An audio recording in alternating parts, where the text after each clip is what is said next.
Uttar Pradesh auto loader संयुक्त कल्याण समिति द्वारा लखनऊ के यूपी प्रेस क्लब में प्रेस वार्ता का आयोजन किया गया। सर, आज जो प्रेस कॉन्फ्रेंस रखी गई है इन महत्वपूर्ण मुद्दों पे है। लगातार सरकार को सचेत करने के बावजूद भी आपकी मांगों को नहीं माना गया है, क्या कहना चाहेंगे?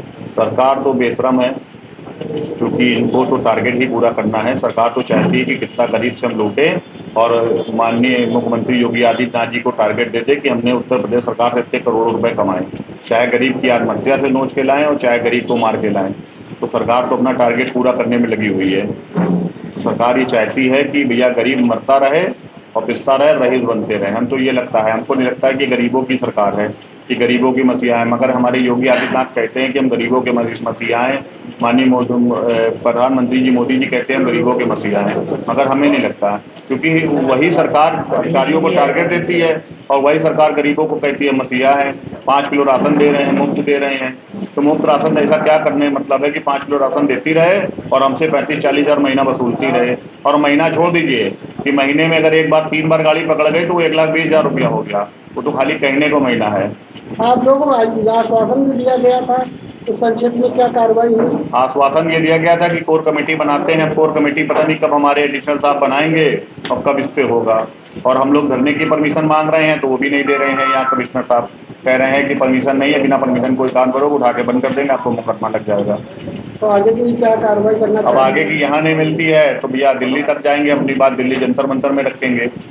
हड़ताल तो हमारी कहीं ना कहीं जारी रहेगी और पूरे मुद्दे पे जब तक हमारा हल नहीं निकलता है तब तक। मीडियम के माध्यम से क्या संदेश देना चाहेंगे? मीडियम के माध्यम से बस ये चाहते हैं कि हमारी बात सरकार तक माननीय योगी आदित्यनाथ पहुंचाई जाए, इसीलिए हमने प्रेस वार्ता रखा और हमको धरने की परमिशन दी जाए। यह आश्वासन हमें दिया जाए कि इसका हल जल्दी से जल्दी निकाल दिया जाएगा, तब तक इस पर कोई कार्रवाई ना हो। मैं राजू जायसवाल, उत्तर प्रदेश ऑटो लोडर संयुक्त कल्याण समिति से प्रदेश उपाध्यक्ष। हमारी मांगे सरकार से और इस प्रशासन से है जो परिवहन विभाग चला रहे हैं। अब हम लोगों पर जाति का अंतहा हो चुकी है। जातियों के तहत पे हमारी गाड़ियों से रोक करके जो 30 से 40 हज़ार चालान करा दिया जाता है। तो हमारा जो पुराना नियम था कानून व्यवस्था के तहत, वो 88 वाला, उसके तहत हमारी गाड़ी 3-4-5 हज़ार रुपये में छूट जाती थी। आज हमें 35 से 40 हज़ार रुपये हमसे लिया जा रहा है। हम इसका विरोध करते हैं। अगर सरकार हमारी मांगे नहीं मानती है तो आगे का परिणाम हम अपनी गाड़ियां सरकार को सबूत कर देंगे चाबियों के साथ और अर्धनग्न प्रदर्शन करेंगे। उसे हमें परमिशन दे और चाहे न दे। अब परमिशन की हम लोग अपेक्षा नहीं रखते हैं। सरकार से बहुत आग्रह और अनुभव विनय हम लोग कर चुके हैं। अब इसके आगे हम लोग की सामर्थ्य क्षमता खत्म हो चुकी है। हम लोग असहाय हो चुके हैं। तो अब अपनी रोजी रोटी के लिए हम अर्धनग्न प्रदर्शन करके अपनी गाड़ियां और चाबियां सरकार को सुपुर्द कर देंगे।